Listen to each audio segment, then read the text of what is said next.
ఓట్ల గల్లంతుపై కాంగ్రెస్ తన పోరాటాన్ని తీవ్రతరం చేస్తోంది. ఇండియా కూటమి పార్టీలతో కలిసి కేంద్ర ఎన్నికల సంఘంపై ఒత్తిడి పెంచే పనిలో పడింది. ప్రతిపక్ష ఎంపీలంతా ర్యాలీకి సిద్ధమవుతున్నారు. పార్లమెంట్ నుంచి ఈసీ కార్యాలయం వరకు ఎంపీలు ర్యాలీ నిర్వహిస్తారు. మరోవైపు ప్రతిపక్ష నేతలు ఈసీ అపాయింట్మెంట్ కోరారు. విపక్ష ఎంపీలకు మధ్యాహ్నం 12 గంటలకు అపాయింట్మెంట్ ఇచ్చింది ఈసీ. 30 మందే రావాలంటూ జయరాం రమేష్కు లేఖ రాసింది.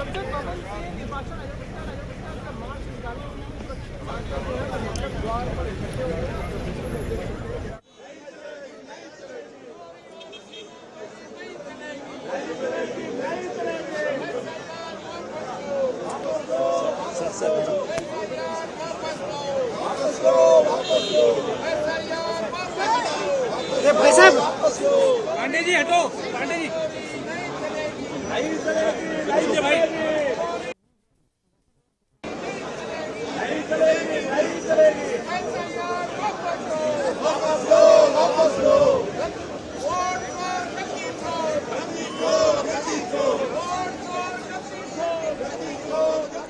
ఓట్ల గల్లంతుపై కాంగ్రెస్ తన పోరాటాన్ని తీవ్రతరం చేస్తోంది. ఇండియా కూటమి పార్టీలతో కలిసి కేంద్ర ఎన్నికల సంఘంపై ఒత్తిడి పెంచే పనిలో పడింది. ప్రతిపక్ష ఎంపీలంతా ర్యాలీకి సిద్ధమయ్యారు. పార్లమెంట్ నుంచి ఈసీ కార్యాలయం వరకు ఎంపీలు ర్యాలీ నిర్వహిస్తారు. మరోవైపు ప్రతిపక్ష నేతలు ఈసీ అపాయింట్మెంట్ కోరారు.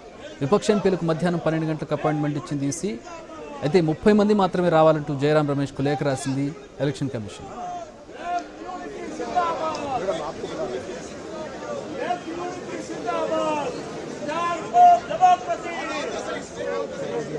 Save our democracy! Save our democracy! Fight for justice! Fight for democracy! Fight for democracy!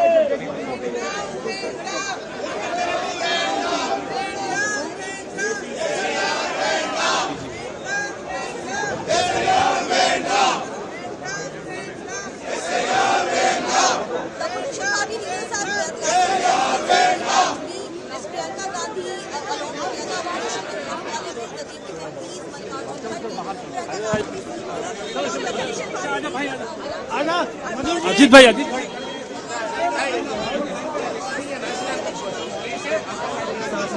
भैया जी भैया जी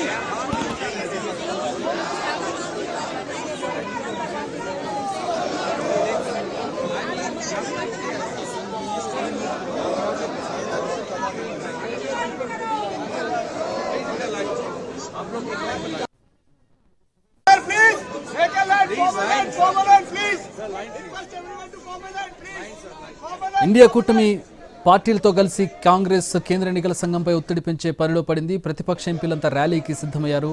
పార్లమెంట్ నుంచి ఈసీ ఆఫీస్ వరకు ఎంపీలు ర్యాలీ నిర్వహిస్తారు. మరోవైపు ప్రతిపక్ష నేతలు ఈసీ అపాయింట్మెంట్ కోరారు.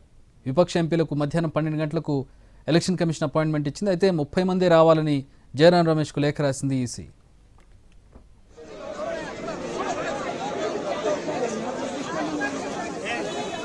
మా ఢిల్లీ బ్యూరో చీఫ్ జాయిన్ అవుతూ ఉన్నారు. ఏంటి షెడ్యూల్ ఏంటి? 30 మందికే అపాయింట్మెంట్ ఇచ్చినట్టుగా తెలుస్తోంది. అన్ని పార్టీల నుంచి వెళ్తారా 30 మంది? జనరల్ గా 11:30 గంటలకు ఇప్పుడే కొద్ది నిమిషాల క్రితమే పార్లమెంట్ ఉభయ సభలు వాయిదా పట్టడంతో అందరూ కూడా మకర ద్వారానికి వచ్చారు. ఇది ప్రధాన పార్లమెంట్ లోకి ప్రధాన ప్రవేశ ద్వారం. అక్కడ గుమికూడారు. అక్కడ నుంచి వారంతా కూడా చాలా సైలెంట్ గా మార్చిగా వచ్చి ఇక్కడికి కేంద్ర ఎన్నికల సంఘానికి వచ్చి అందరినీ అంటే అందరూ కూడా కేంద్ర ఎన్నికల సంఘాన్ని కేంద్ర ఎన్నికల సంఘాన్ని కలవాలన్నది జయరాం రమేష్ తన లేఖలో ప్రస్తావించడం జరిగింది. దానికి ప్రతిగా కేంద్ర ఎన్నికల సంఘం అక్కడ స్థలం పెద్దగా లేనందున కేవలం 30 మందికి మాత్రమే అనుమతిస్తున్నామని చెప్పి లేఖ రాశారు. ఆ లేఖనే తిరిగి మరలా ఇప్పుడు కొద్ది నిమిషాల క్రితం జయరాం రమేష్ చెప్పడం జరిగింది. ఇది కేవలం బీహార్కు చెందినటువంటి అంశమే కాదు, లేకపోతే ఏ ఒక్క చిన్న అంశానికి సంబంధించిన అంశం కాదు. అనేకమైనటువంటి ప్రతిపక్ష పార్టీలకు చెందినటువంటి ఎంపీలకు అనేకమైనటువంటి అభిప్రాయాలు ఉన్నాయి. వారంతా కూడా కేంద్ర ఎన్నికల సంఘంతో అభిప్రాయాలు పంచుకోవాలి. ఇదంతా కూడా సంయుక్తంగా అందరం కలిసి ఇచ్చే మెమరాండం. ఈ మెమరాండం విజ్ఞాపన పత్రాన్ని అందుకోవడానికి కేంద్ర ఎన్నికల సంఘం తప్పనిసరిగా అందరికీ ప్రవేశించేందుకు అనుమతించాలని చెప్పి మరొకసారి తన లేఖను ఎక్స్ వేదిక ద్వారా తెలియచేయడం జరిగింది. ప్రధానంగా బీహార్ లో దాదాపు 65 లక్షలకు పైగానే ఓట్ల గల్లంతాయన్నది ఒక ఆరోపణ. దాంతో పాటు కర్ణాటకలోని ఓట్ల జాబితాలో కూడా అనేకటువంటి ఓట్లు గల్లంతయ్యాయి, అనేకటువంటి అవకతవకలు జరిగాయి, పెద్ద మోసం జరిగిందంటూ సాక్షాత్తు లోక్సభలో ప్రతిపక్ష నేతగా ఉన్నటువంటి రాహుల్ గాంధీయే పవర్ పాయింట్ ప్రెజెంటేషన్ ద్వారా చాలా వివరంగా చెప్పడం జరిగింది. దీని అన్నిటికీ సంబంధించి ప్రత్యేకించి కేంద్ర ఎన్నికల సంఘంలో వివరణలు ఇవ్వాలి, అదేవిధంగా మాకున్నటువంటి డేటాను సమాచారాన్ని కూడా అందజేస్తాము. వాటన్నిటి కూడా కేంద్ర ఎన్నికల సంఘం పరిశీలించి వాటిని సరిదిద్దాల్సిన అవసరం ఉంది. కాబట్టి అందరికీ సంయుక్తంగా కేంద్ర ఎన్నికల సంఘాన్ని కలిసేందుకు అవకాశం ఇవ్వాలన్నది జయరాం రమేష్ తన లేఖలో ప్రస్తావించడం జరిగింది. దాంతో పాటు మహారాష్ట్రలో జరిగినటువంటి ఎన్నికల్లో కూడా చాలా అవకతవకలు జరిగాయి. అనేకటువంటి రాష్ట్రాల్లో అనేకటువంటి పార్టీలకు అనేకటువంటి అనుమానాలు ఉన్నాయి. వీటన్నిటి కూడా నివృత్తి చేసుకునేందుకు వాటిని కేంద్ర ఎన్నికల సంఘానికి నేరుగా తెలియజేసేందుకు అవకాశం ఇవ్వాలన్నది ప్రతిపక్షాల యొక్క డిమాండ్. ఆ డిమాండ్ ఆధారం చేసుకుని కేంద్ర ఎన్నికల సంఘం సమయాన్ని అందరికీ ఇవ్వాలి, అందరూ లోపలికి ప్రవేశించేందుకు అనుమతించాలని చెప్పి మరొకసారి కూడా తెలియజేయడం జరిగింది. అయితే కేవలం 30 మందికి మాత్రమే అనుమతిస్తామని చెప్పి కేంద్ర ఎన్నికల సంఘం చెప్పింది. కాబట్టి చూడాలి ఇప్పుడు మొత్తానికి అందరినీ అనుమతిస్తారా లేకపోతే కేవలం 30 మంది ఎంపీల ప్రతినిధి బృందానికి మాత్రమే అనుమతిస్తారన్నది వేచి చూడాల్సి ఉంది. అయితే ఇప్పుడే కొద్ది నిమిషాల క్రితమే వీరంతా కూడా ర్యాలీగా ఇక్కడికి కేంద్ర ఎన్నికల సంఘానికి రాబోతున్నారు. 1 కిలోమీటర్ దూరంలో ఉంటుంది పార్లమెంట్ కి. వారంతా కూడా ర్యాలీగా వచ్చి కేంద్ర ఎన్నికల సంఘం వచ్చి తమ నిరసన వ్యక్తం చేస్తారు. దీనికి అన్ని పెద్ద ఎత్తున పోలీసులు కూడా ఇక్కడ ఏర్పాటు చేయడం జరిగింది. అనేక చోట్ల బారికేట్లు, ఎంపీలు దాదాపు 250 నుంచి 300 పైగా ఉభయ సభ చెందినటువంటి ఎంపీలంతా కూడా కలిసి పార్లమెంట్ నుంచి ఇక్కడికి రాబోతున్నారు. కాబట్టి అనేకటువంటి పెద్ద ఎత్తున ఏర్పాటు చేశారు, బారికేడ్స్ ను అక్కడక్కడ ఏర్పాటు చేశారు. సవ్యంగా ఎక్కడ కూడా ఎలాంటి అభ్యంతరాలు కానీ ఎలాంటి అడ్డంకులు కానీ లేకుండా ఉండేందుకు గాను భారీ గేట్లను ఏర్పాటు చేసేసి ఆ మేరకు వారంతా కూడా మార్గాన్ని సుగమం చేశారు. మరి కొద్దిసేపట్లోనే కేంద్ర ఎన్నికల సంఘానికి ఈ ప్రతినిధి మొత్తం ఎంపీలంతా కూడా చేరుకోబోతున్నారు. ప్రతిపక్షాల ఎంపీలు చెందినటువంటి వారిలో ఒక్కొక్క పార్టీకి 2 అట్లా చొప్పున అనుమతిస్తారా లేకపోతే కేవలం ఒకరికే అనుమతిస్తారని వేచి చూడాల్సి ఉంది. కేవలం 30 మంది మాత్రమే అనుమతిస్తామని చెప్పి కేంద్ర ఎన్నికల సంఘం చెప్పింది. కాబట్టి మరొకసారి జయరాం రమేష్ కూడా ఎక్స్ వేదిక ద్వారా తన ఒరిజినల్ గా లేఖలు తను ఏం ప్రస్తావించారు అన్న అంశాన్ని కూడా మరొకసారి ఎక్స్ వేదిక ద్వారా మరొకసారి తెలియజేయడం జరిగింది. కాబట్టి అందరికీ అనేక అనుమానాలు, ఆరోపణలు, అభ్యంతరాలు, ఫిర్యాదులు ఉన్నాయి. కాబట్టి ఆ ఫిర్యాదులు వాటిని కూడా అందరూ సంయుక్తంగా తెలియజేసుకునేందుకు కేంద్ర ఎన్నికల సంఘం అనుమతించాలని చెప్పి ప్రతిపక్షాలు కోరుతున్నాయి. కాబట్టి చూడాలి కేంద్ర ఎన్నికల సంఘం అందరికీ అనుమతిస్తుందా లేకపోతే కేవలం 30 మందికి మాత్రమే ప్రతినిధి బృందానికి మాత్రమే అవకాశం ఇస్తారన్నది వేచి చూడాల్సి ఉంది. మరి కొద్ది సేపట్లోనే ర్యాలీగా వీరంతా కూడా కేంద్ర ఎన్నికల సంఘానికి చేరుకోబోతున్నారు. Thanks for the updates.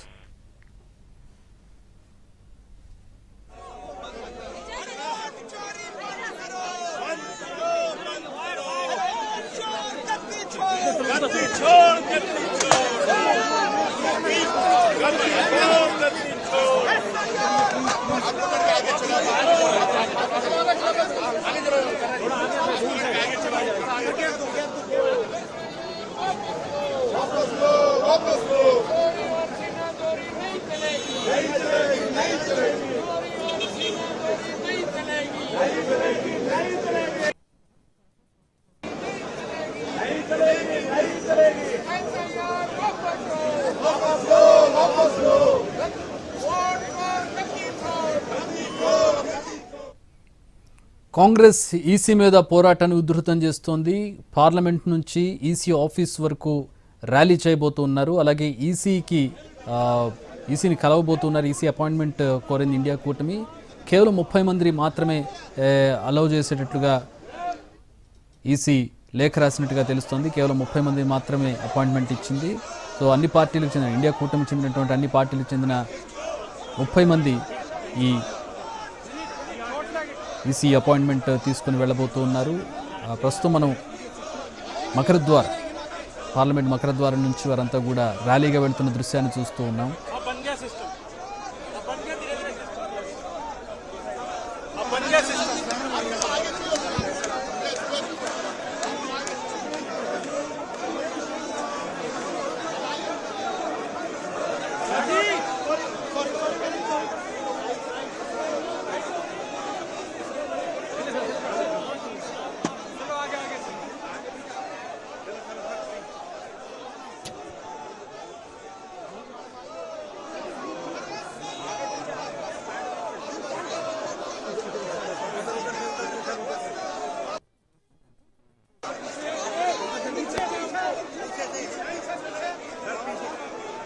जाओ पीछे यार, खुद डिसिप्लिन रख लो थोड़ा सा।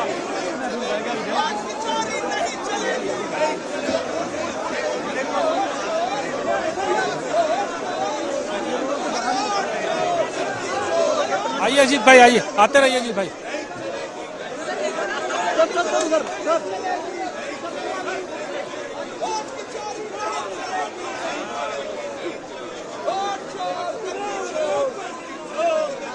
थोड़ा बढ़ जा यहीं पे। బీజేపీ ఓట్లు దొంగతనం చేసి అధికారంలోకి వచ్చిందని ఆరోపిస్తూ వస్తున్న కాంగ్రెస్ అగ్రనేత రాహుల్ ఆ ఒరవడిని కంటిన్యూ చేస్తున్నారు. ముఖ్యంగా గుజరాత్, మధ్యప్రదేశ్ సహా పలు రాష్ట్రాల్లో ఫేక్ ఓట్లను చేర్చి ఈసీ సాయంతో గద్దెనెక్కిందని ఆరోపించారు. కర్ణాటకలోనూ ఓటు దొంగతనం జరిగిందంటూ బెంగళూరులో ధర్నా కూడా నిర్వహించారు. ఈ నేపథ్యంలో ఆయనకు కర్ణాటక ఈసీ నుంచి నోటీసులు కూడా వచ్చాయి. ఆయన మెన్షన్ చేసినటువంటి పేరు గల వ్యక్తి ఎవరు 2 సార్లు ఓటు ఉపయోగించుకోలేదని చెప్పి కర్ణాటక ఈసీ ఎలక్షన్ కమిషన్ దాన్ని కొట్టివేసింది. అలాగే ఎలాంటి ఆధారాలున్నా తమకు ఇవ్వాలని చెప్పి నోటీసులు సర్వ్ చేసింది. ఇక మహారాష్ట్ర అసెంబ్లీ ఎన్నికల తర్వాత భారత ఎన్నికల సంఘంతో గొడవ పడుతున్న రాహుల్ గాంధీ 2024 లోక్సభ ఎన్నికల సమయంలో కర్ణాటకలో పెద్ద ఎత్తున ఓట్ల దొంగతనం జరిగిందని ఇటీవల ఆరోపించారు. మరియు తమ పార్టీ దానికి సంబంధించిన ఆధారాలను సేకరించిందన్నారు. ఈ ఆధారాలు ఏమైనా ఉంటే తమకు ఇవ్వాలని చెప్పి కర్ణాటక ఎలక్షన్ కమిషన్ నోటీసులు ఇచ్చింది. ప్రధానంగా బెంగళూరు సెంట్రల్ లోక్సభ స్థానంలోని మహదేవ్పుర అసెంబ్లీ స్థానంలో మొత్తం 1,250 ఓట్లు చోరీ అయ్యాయన్నారు రాహుల్ గాంధీ. ఇది ఒక పెద్ద ఆరోపణగా చూడొచ్చు. ఇదిగాక 40,009 అడ్రస్లు ఫేక్ అని తేల్చారు. అది కాకుండా ఒకే అడ్రస్పై 10,452 దొంగ ఓట్లు ఉన్నట్లుగా చెప్పారు. ముఖ్యంగా ఈసీ మోడీ చెప్పుచేతలో తిరుగుతున్న సంస్థలా మారిందంటూ చాలా కీలకమైన ఘాటు వ్యాఖ్యలు చేశారు రాహుల్ గాంధీ. దీనికి బీజేపీ నుంచి కేంద్ర మంత్రులు, ఎంపీలు కూడా బదులిచ్చారు. రాహుల్ అవగాహన లోపంతో మాట్లాడుతున్నారని సెటైర్ వేశారు. ఆయన చిప్పు పాడైందని, హార్డ్ డిస్క్ కరప్ట్ అయిందంటూ ఆయన్ని ఫడ్నవీస్ కౌంటర్ వేశారు. ఆయన దగ్గర అణుబాంబు లాంటి మ్యాటర్ ఉంటే వెంటనే బయట పెట్టాలని కేంద్ర మంత్రి రాజ్నాథ్ సింగ్ డిమాండ్ చేశారు. ఏవైనా ప్రూఫ్స్ ఉంటే ఆ ప్రూఫ్స్ ఈసీకి ఇవ్వాలని చెప్పి రాహుల్ గాంధీకి కౌంటర్ వేశారు. ప్రస్తుతం దీని మీద ఇండియా కూటమి ఎంపీలను సమాయత్తం చేసి వీరందరూ ర్యాలీగా పార్లమెంటు నుంచి ఈసీ ఎలక్షన్ కమిషన్ ఆఫీస్ వరకు వెళుతున్నటువంటి దృశ్యాలను మనం చూస్తూ ఉన్నాం. అలాగే అపాయింట్మెంట్ కూడా కోరారు. ఇండియా కూటమి ఎంపీలంతా కూడా అపాయింట్మెంట్ కోరారు. అందులో 30 మందికి మాత్రమే అలౌ చేస్తూ ఈసీ అపాయింట్మెంట్ 12 గంటలకు ఇచ్చింది. అంటే మరో పావు గంటలో వీరంతా కూడా ఆ 30 మంది కూడా ఎలక్షన్ కమిషన్ ఆఫీస్లో కలవబోతూ ఉన్నారు, అపాయింట్మెంట్ తీసుకున్నారు. సో ఇక్కడ నుంచి పార్లమెంట్ నుంచి ఈసీ ఆఫీస్ దాకా ర్యాలీగా వెళుతున్నటువంటి లైవ్ మనం చూస్తూ ఉన్నాం ఢిల్లీ నుంచి.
Save our democracy.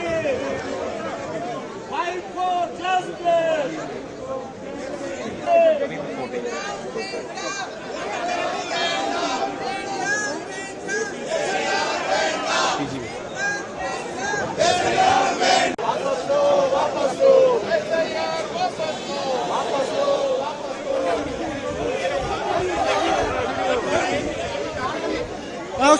वेस्ट में चलते वहीं से दे देंगे।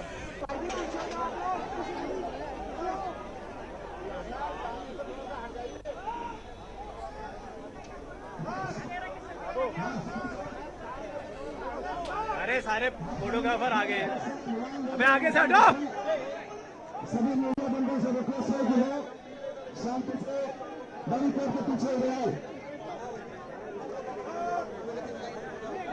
अरे सारे तो मीडिया वाले आ रहे हैं। सभी मीडिया बंदों से रिक्वेस्ट है कि बड़ी करके पीछे रहे।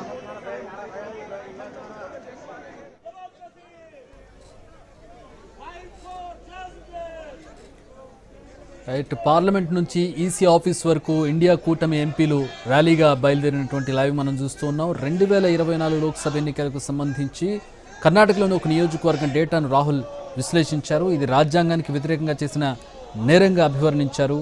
ఓటు భారత ప్రజాస్వామ్యానికి పునాది అని, కానీ ఈసీ సహాయంతో బీజేపీ ఓటుపై దాడి చేస్తుందని రాహుల్ ఆరోపించారు. ఈ వ్యాఖ్యలు పోర్టల్లో ఉన్నాయి. ఓటు చోరీకి వ్యతిరేకంగా తమతో కలిసి రావాలని దేశ ప్రజలకు విజ్ఞప్తి చేస్తూ మెసేజ్ ఉంది అందులో. ఇటు ఈసీ కూడా వెనక్కి తగ్గడం లేదు. మరోసారి డిక్లరేషన్ సమర్పించాలని రాహుల్ కోరింది. నిబంధనల ప్రకారం తన వ్యాఖ్యలు వాస్తవమని పేర్కొంటూ రాహుల్ సంతకం చేసి డిక్లరేషన్ సమర్పించాలని సూచించింది. లేదా తాను చేసిన తప్పుడు ఆరోపణలకు క్షమాపణైనా చెప్పాలని వెల్లడించింది. గతేడాది జరిగిన లోక్సభ, శాసనసభ ఎన్నికల్లో అక్రమాలు జరిగాయని రాహుల్ ఆరోపిస్తున్నారు. కర్ణాటక, మహారాష్ట్ర, హర్యానాకు చెందిన సీఈఓ ఓటర్ల జాబితాల నుంచి తీసివేసిన లేదా మోసపూరితంగా చేర్చిన పేర్ల వివరాలతో పాటు సంతకం చేసిన ఓ డిక్లరేషన్ సమర్పించాలని కాంగ్రెస్ నేతను కోరారు. మరోసారి ఈసీ రాహుల్ను డిక్లరేషన్ కోరడం సర్వత్రా ఆసక్తి నెలకొంది.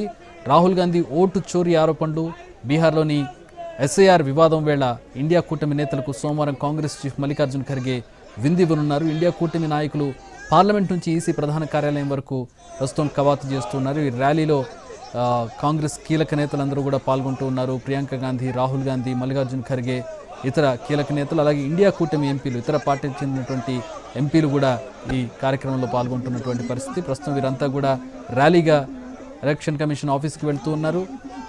వారందరినీ బ్యారికేడ్లు పెట్టి ఆపినటువంటి పరిస్థితి ఎలక్షన్ కమిషన్ ఆఫీస్ దగ్గర. కేవలం 30 మందికి మాత్రమే అంటే అపాయింట్మెంట్ కోరారు ఇండియా కూటమి నేతలు. ఈసీని అపాయింట్మెంట్ కోరడంతో 12 గంటలకు వాళ్ళకి అపాయింట్మెంట్ ఇచ్చింది. అయితే వీరందరినీ కాదు, కేవలం 30 మందిని మాత్రమే అలౌ చేస్తామని చెప్పి ఈసీ లేఖ రాసినటువంటి పరిస్థితి. మరి 30 మందిని మాత్రమే అలౌ చేసే పరిస్థితి ఉంది. ప్రస్తుతం మనం దృశ్యాల్లో లైవ్లో ప్రియాంక గాంధీని, రాహుల్ గాంధీని, ఇతర ఇండియా కూటమి ఎంపీలను కూడా మనం చూడొచ్చు.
Big mess.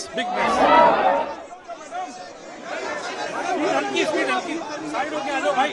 अरे मैडम क्यों परेशान हो रही हो यार, थोड़े से शॉट बाद में बना लेना यार।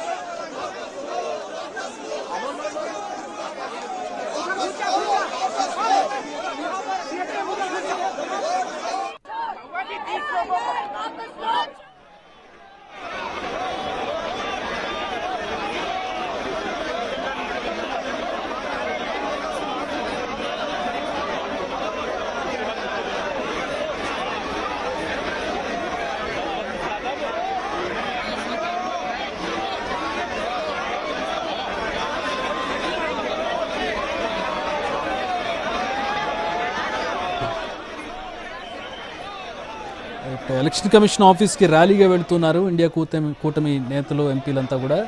సో వాళ్ళని బ్యారికేడ్లు పెట్టి ఒక దగ్గర పోలీసులు మధ్యలో ఆపినటువంటి పరిస్థితి. ప్రస్తుతం అక్కడ పరిస్థితి ఏంటి తెలుసుకునే ప్రయత్నం చేద్దాం. ప్రతిపక్షాలు చెందిన ఎంపీలంతా కూడా కేంద్ర ఎన్నికల సంఘానికి మరి కొద్దిసేపట్లో చేరుకోబోతున్నారు. అయితే అక్కడక్కడ బారికేడ్స్ కూడా ఏర్పాటు చేయడం జరిగింది. కేంద్ర ఎన్నికల సంఘం అనుమతించిన మేరకు కేవలం 30 మంది ప్రతినిధి బృందాన్ని మాత్రమే రావాలని చెప్పి కోరుతున్నట్టుగా తెలుస్తుంది. అయితే పోలీసులు పూర్తిగా అందరూ కూడా ఎంపీలంతా కూడా అందరూ కూడా సంయుక్తంగా ఈ మెమరణాన్ని ఇచ్చేందుకు అనుమతించాలి. అందుకు ఆ మేరకు అందరినీ కూడా ర్యాలీగా వెళ్లేందుకు అనుమతించాలని చెప్పి కూడా కోరుతున్నారు. అయితే దీనికి సంబంధించి పోలీసులు ఇంకా దానిపై నిర్ణయం తీసుకోలేదు. బారికేడ్స్ వద్ద వారిని నిలుపుదల చేశారు. మొత్తంగా అయితే కేంద్ర ఎన్నికల సంఘం మాత్రం కేవలం ఇక్కడ స్థలం లేనందువలన కేవలం 30 మంది మాత్రమే రావాలని చెప్పడం జరిగింది. అయితే సంయుక్తంగా అందరికీ అన్ని పార్టీలకు అనేకటువంటి ఫిర్యాదులు చేసుకునేందుకు అనేకటువంటి అనుమానాలు వ్యక్తం చేసేందుకు అనుమతించాలి. ఆ మేరకు అవకాశం ఇవ్వాలి. అందరికీ వారి వారి రాష్ట్రాల్లో వారి వారి పార్టీలకు ఉన్నటువంటి అనేకటువంటి అభిప్రాయాలు ఉన్నాయి, అనుమానాలు ఉన్నాయి, ఫిర్యాదులు ఉన్నాయి. వాటన్నిటిని సంయుక్తంగా అందరూ కూడా కలిసి కేంద్ర ఎన్నికల సంఘంతో చెప్పుకునేందుకు అవకాశం ఇవ్వాలి. అదేవిధంగా ఈ మెమరాండం విజ్ఞాపన పత్రాన్ని కూడా అందజేసేందుకు అందరికీ అనుమతించాలని చెప్పి ప్రతిపక్షాలు కోరుతున్నాయి. ఇప్పటి వరకు మాత్రం దీనిపై ఎలాంటి లేదు. కేవలం దీనిపై ప్రతిష్టంభన ఉంది. అయితే అందరికీ అనుమతిస్తారా లేదా కేవలం 30 మంది ఎంపీల బృందానికి మాత్రమే అనుమతిస్తారన్నది వేచి చూడాల్సి ఉంది. ప్రస్తుతానికి మాత్రం పార్లమెంట్ నుంచి వీళ్ళంతా కూడా బయలుదేరారు. మరి కొద్దిసేపట్లోనే కేంద్ర ఎన్నికల సంఘాన్ని చేరుకోబోతున్నారు.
అయితే ప్రస్తుతం ఇండియా కూటమి ఎంపీల ర్యాలీని పోలీసులు అడ్డుకున్నారు. ర్యాలీకి అనుమతి లేదని బ్యారికేడ్లు ఏర్పాటు చేసి పార్లమెంట్ బయటే వారిని నిలువరించారు. ప్రస్తుతం అక్కడ ఉద్రిక్త వాతావరణం కనపడుతోంది. బ్యారికేడ్లను దాటి వెళ్లే ప్రయత్నం చేస్తూ ఉన్నారు ఇండియా కూటమి మహిళా ఎంపీలు. వారు మాట్లాడుతున్నారు. ఏం మాట్లాడుతున్నారు ఒకసారి?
शांतिपूर्ण तरीके से पार्लियामेंट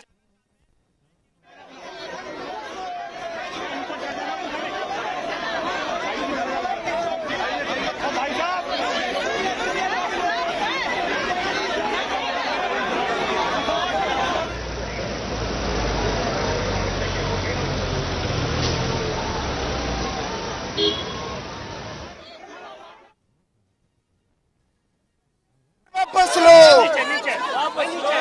SIR वापस लो, SIR वापस लो, SIR वापस लो,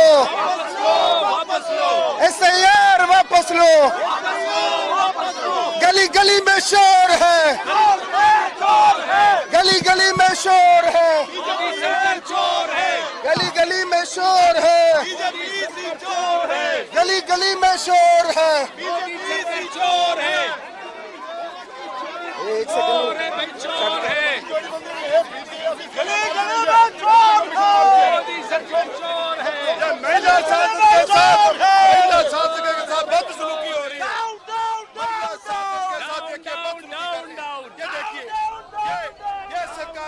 ఇండియా కూటమి ర్యాలీని అడ్డుకున్నారు పోలీసులు. ర్యాలీకి అనుమతి లేదని చెప్పి పార్లమెంటు బయటే బ్యారికేడ్లు పెట్టి వాళ్ళని నిలువరించే ప్రయత్నం చేశారు. అయితే మహిళా ఎంపీలు బ్యారికేడ్లు ఎక్కి యువతలకి దూకే ప్రయత్నం చేశారు. పోలీసులు వారిని నిలువరించడంతో ప్రస్తుతం అక్కడ ఉద్రిక్త వాతావరణం నెలకొంది.